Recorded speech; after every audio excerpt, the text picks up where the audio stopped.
제가 이번 애플 이벤트에서 가장 기대했던 제품인데요. 여러분 사지 마세요. 이틀 써보니까 리뷰 아니었으면 안 샀을 제품입니다.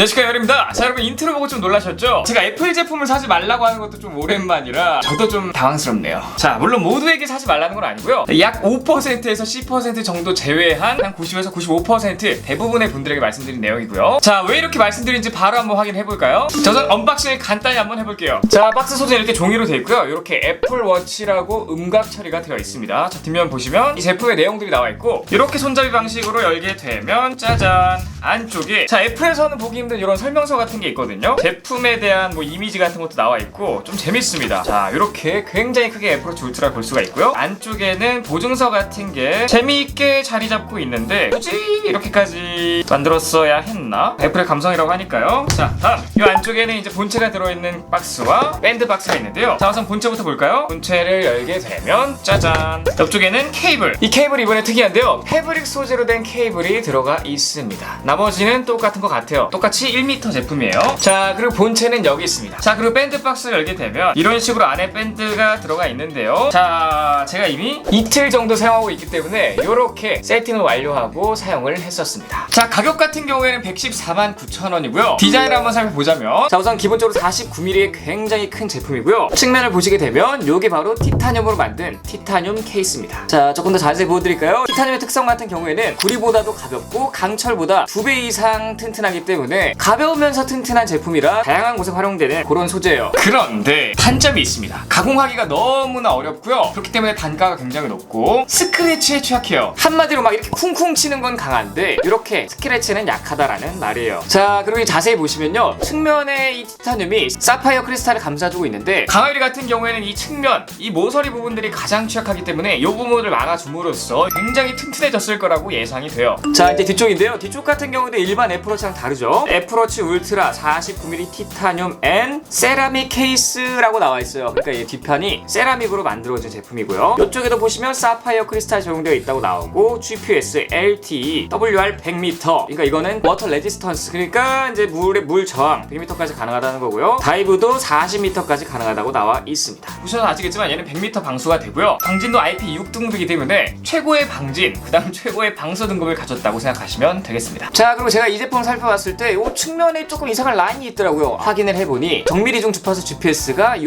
띠 안에 들어가 있다고 합니다. 그리고 디지털 크라운도 바뀌었는데요. 보시게 되면 살짝 튀어나와 있고 요 위아래로 움직일 수 있게끔 이렇게 되어 있고요. 측면 버튼 같은 경우에도 이 티타늄 케이스 안쪽에 다 들어가 있어요. 그렇기 때문에 굉장히 충격에 강할 것으로 예상이 되고요. 장갑을 끼고도 누르기 편하게끔 디자인되어 있다고 합니다. 당연히 밀스펙을 통과했어요. 자, 그리고 반대편을 볼까요? 자, 반대편을 보게 되면 인터내셔널 오렌지 색상의 동작 버튼이 추가가 되었는데요. 자, 이거 웃긴 게 제가 사용해보니까 이 각도에 따라서 색이 조금 오묘하게 변하더라고요. 이렇게 봤을 때는 그냥 오렌지 색상이 진한데 이렇게 좀 틀어보면 그쵸, 뭔가 초록색 느낌이 좀 섞이죠. 이게 사실 뭐 그렇게 예뻐 보이진 않았습니다. 자, 그래서 이 동작 버튼 같은 경우에는 짠 한번 누르게 되면 바로 운동이 켜지고요. 근력 강화 운동을 시작했을 때 동작 버튼 한번 누르게 되면 자, 운동 구간 표시로 이렇게 한번 딱 알림을 해줍니다. 이제 궁금할 때 이 구간 표시를 계속 할 수가 있어요. 또 한번 누르면 구간 표시가 되고요. 재밌는 애니메이션이 있는데 누르게 되면 이 버튼 크기대로 이렇게 볼록볼록 튀어나오는 걸 보실 수가 있어요. 여기도 마찬가지로 이런 건 참 잘 만들어요. 이 액션 버튼으로 나침반 지점 설정이나 다이빙 시작 등 원하는 입맛대로 커스텀할 수가 있습니다. 그리고 이 친구 밝기가 굉장히 높은데요. 굳이 이렇게 밝을 필요가 있나라고 생각을 하지만 뭐 다이빙 했을 때는 좀 필요할 것 같아요. 무려 최대 밝기 2000니트까지 올라갑니다. 자, 그래서 제가 지금 애플워치 7과 이제 손전등 밝기 비교를 해드리고 있는데 누가 보더라도 애플워치 울트라가 훨씬 밝은 거를 확인할 수가 있어요. 자, 그리고 이렇게 보시면 당연히 상시 표시형 레티나 디스플레이가 들어가 있는데 이 디지털 크라운을 이렇게 돌리게 되면 와우, 어떤 뭐 극한의 환경 같은 데서도 굉장히 직관적으로 잘 보이게끔 빨간색으로 바뀝니다. 요게 좀 꽤나 멋있는 것 같은데요. 자, 이쪽에서도 한번 보여드리면 요거 좀 멋있지 않나요? 자, 요런 느낌으로 사용할 수가 있습니다. 그리고 이 친구 사이렌 기능이 있는데 이게 좀 재밌거든요. 자, 사이렌을 켜볼까요?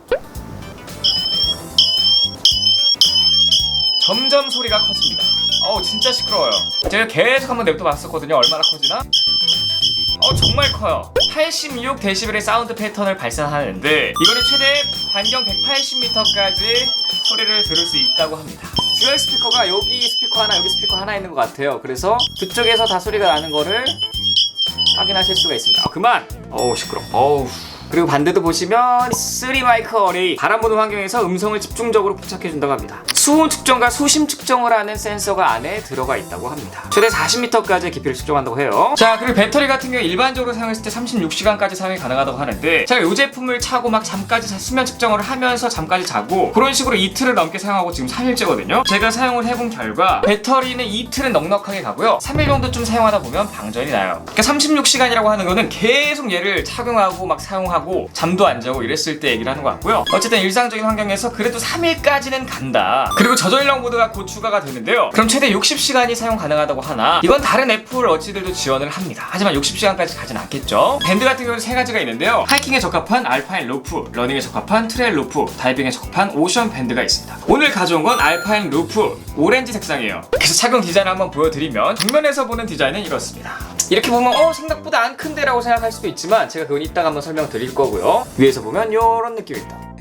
기존에 제가 착용하던 애플워치 7 스테인레스 40mm 제품과 비교해 드릴 건데 놀라지 마세요 여러분. 짜잔, 요 정도의 크기 차이를 보여줘요. 아니 무슨 이거 아빠랑 애기야 뭐야. 크기 차이 굉장히 많이 나죠. 두께 차이도 굉장히 많이 나죠. 밴드 크기도 뭐 장난 아니죠. 진짜 큰 거예요. 정면에서 한번 보시면 요 정도의 크기 차이가 생깁니다. 하나는 49mm 애플워치 울트라, 하나는 40mm 애플워치 7이에요. 요거 두 개 줄 바꿔서 쓸 수 있을까요? 라고 궁금해하시는 분들 있을까봐 제가 한번 보도록 하겠습니다. 그 기본적으로 이 알파인 루프 있잖아요, 일반적인 밴드가 아니기 때문에 이거 막 꼈다 뺐다 하는 것도 정말 귀찮고요. 조금 사용했더니 여기 막 때 같은 게 나왔어요. 이씨 뭐야 이거. 그리고 이게 왜 푸는 것도 불편해. 얘도 똑같이 이런 식으로 빼고요, 이런 식으로 뺄 수 있습니다. 그래서 40mm짜리를 들어가 이렇게. 뭐 딱 껴지는 느낌이 없지? 이렇게 딱 껴지는 느낌은 없는데 딱 껴지긴 했어요. 그래서 40mm 루프랑 조합은 착용은 되는데 여기 이만큼 남는다고 생각하시면 돼요. 나름 호환되게끔 만들긴 한 것 같긴 해요. 오케이, 괜찮아. 아싸리 검은 밴드를 차게 되면 짜잔, 이런 느낌. 우와, 알파인 루프보다 훨씬 낫다. 우와, 어씨, 잠깐만, 이 정도면 적당히 쓸만할 것 같긴 한데요. 자, 어쨌든 이제는 어떤 사람들한테 이 제품을 추천하지 않는지 제가 정리해서 한번 말씀드리도록 할게요. 첫 번째, 운동을 안 하는 사람. 보통 한 50% 정도는 운동을 안 하는 걸로 알고 있는데, 이건 액티비티에 매우 특화된 애플워치거든요. 그런데 운동을 하지 않는 사람들은 이거를 살 필요가 전혀 없습니다. 사실 그런 분들은 애플워치를 살 필요도 없어요. 여기에 들어가 있는 운동 기능도 다 못 쓸 거기 때문에. 애플워치 같은 경우에 운동을 안 하는 사람이 사용해도 알림 기능도 있고 시간 기능도 있어 괜찮은데, 얘는 너무 비싸단 말이에요. 왜냐? 운동에 특화된 기능들이 다 들어왔기 때문에 비싼 거기 때문에 운동 안 하시는 분들은 사실 필요가 없습니다. 두 번째, 손목이 저처럼 얇은 사람. 자, 제 손목 같은 경우에 얇은 편이고요, 16.5cm 정도 나오거든요. 일단 여성분들 90% 정도한테는 다 클 거고요, 남성분들도 약 70에서 80%는 클 거예요. 왜냐면 이거는 제가 봤을 때 서양인 기준, 혹은 그게 아니라면 옷 위에 입어야 되는 다이빙복 위에도 차야 되고 특수한 워치이기 때문에 이렇게 크게 나온 거지, 일상용으로 착용하기엔 너무나 큽니다. 제 생각에 손목이 한 19cm 정도는 돼야지만 이게 조금 어울리지 않을까 그런 생각을 하고요. 제가 요거를 착용한 거를 쇼츠에 올리니까 구독자분들 중에 한 분이 ML형 방간이다 이러는 거예요. 그래서 제가 방간이 뭔가 해서 한번 검색해봤더니 방패 간지래요. 그러니까 이게 시계 같지가 않고 방패 같다는 거예요. 너무 크다는 거죠. 방패같이 너무 크다 이렇게 말씀을 해주시고 있고요. 사실 기존에 애플워치 40mm를 샀을 때는 요런 느낌이거든요. 요런 느낌. 저한테는 요 사이즈가 딱 맞습니다. 44mm도 좀 커요. 그런데 애플워치 울트라 같은 경우에는 자, 이런 느낌이랑 얼마나 큰지 감이 오시나요? 자, 애플워치 40mm를 여기다가 올리면, 심지어 애플워치 7 같은 경우에는 이 끝에가 둥글둥글하기 때문에 조금 더 작은 느낌인데, 얘는 또 각지기까지 하기 때문에 더 큰 느낌이 있습니다. 어쨌든 요거를 사용하시면 웬만한 남성분들은 이 남성미가 좀 떨어지는 느낌이 있어요. 손목이 가녀려지는 그런 느낌? 어쨌든 손목이 좀 있으신 분들은 44mm 애플워치를 추천드리고요, 손목이 정말 두껍다라고 하시는 분들은 착용해도 뭐 괜찮을 것 같긴 해요. 참고로 저는 40mm를 애용합니다. 자, 세 번째, 애플워치 울트라가 디자인도 새롭기도 하고 예쁘기도 하고 신기능이 많이 들어가서 난 구입을 할 거야 라고 생각하셨던 분들, 제가 바로 이제 그런 사람 중에 한 명인데요. 애플워치 이벤트에서 제일 기대했던 게 이 애플워치 울트라인데, 실제로 착용해보니까 일단 제 손목엔 안 예쁘고요, 신기능 뭐 이중 주파선이 정말 나침반인 다이버 컴퓨터니 뭐 저는 뭐 그런 거 안 쓰고요. 그러니까 살 이유가 없습니다. 다음 네 번째, 배터리가 커져서 사려는 사람. 자, 제가 배터리 실제로 사용해보니까 한 2-3일 정도 쓸 수가 있는데, 근데 진짜 배터리만을 위한 거라면 이 애플워치 울트라 말고 뭐 가민이라든지요, 아니면 뭐 다른 대안들 너무나 많습니다. 일반적으로 스마트워치에서 배터리가 좀 간다 싶은 거는 7일, 조금 더 간다 하면 15일, 진짜 많이 간다 하면 한 달 정도도 가거든요. 2, 3일 가는 이 애플워치 울트라로는 비빌 수도 없어요. 다섯 번째, 셔츠나 시볼이 있는 걸 자주 입는 사람, 특히 직장인 남성분들 참고하세요. 왜냐? 일반 시계 같은 경우에 여기에 착용을 해도 되지만 애플워치 같은 경우에 제 기능을 발휘하려면 요 손목 위쪽에 착용을 해야 되거든요. 근데 셔츠를 입게 되면 셔츠가 이쪽에 있어야 돼요. 와, 이런 느낌 굉장히 창피하지 않습니까? 자고로 셔츠의 간지는 요 정도,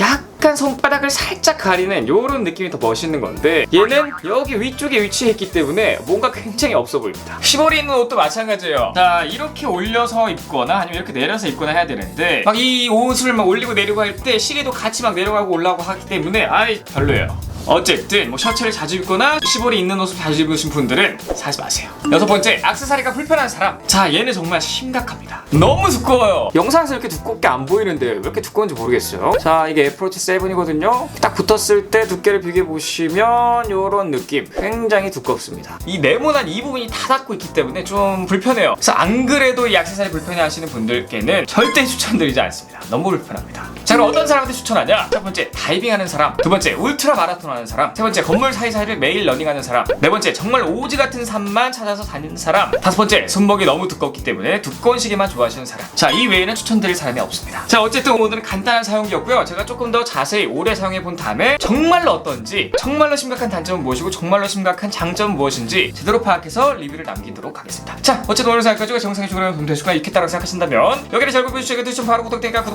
좋아요, 댓글 알림 설정까지 부탁드리겠습니다. 아, 꼭요! 지금까지 IT 크리에이터 였습니다. 감사합니다.